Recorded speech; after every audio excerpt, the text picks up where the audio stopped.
Hey, I'm attorney John Gomez of Gomez Trial Attorneys.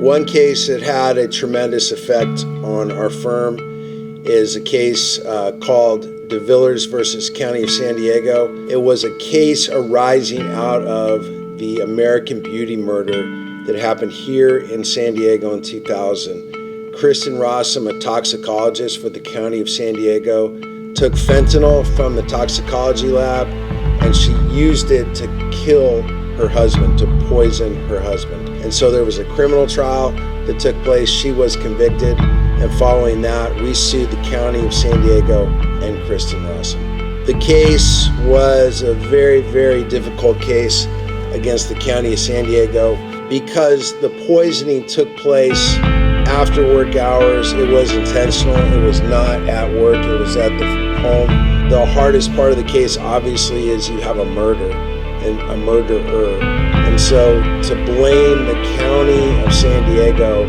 for the intentional act of one of its employees after hours off premises was a very difficult uphill battle. But we thought, if we put together the evidence well enough and made the arguments well enough, then perhaps we could prevail against the County of San Diego.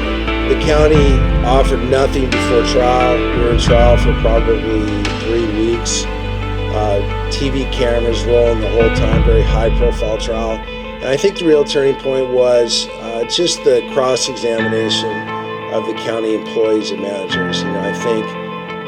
I'm hopeful that I was effective in getting the admissions that I needed and getting the evidence that I needed. I think it's kind of clear that this woman had been passed over by the sheriff's office within the county for having problems in the past with drugs. And we just said, look, medical examiner also in the same county, you should have done the same.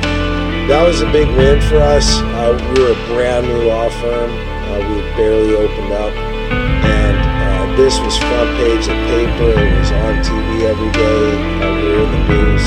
And so, we worked really, really hard on it. And so it felt great, to get that first win. And the family we were representing, great family, it was great to do well by them. This was a career-changing case for us because it really got us on the map as plaintiffs' trial lawyers here in San Diego. Basically an impossible case, but at the same time, very, very high profile. And so after that case, before that case, nobody called. We had no cases.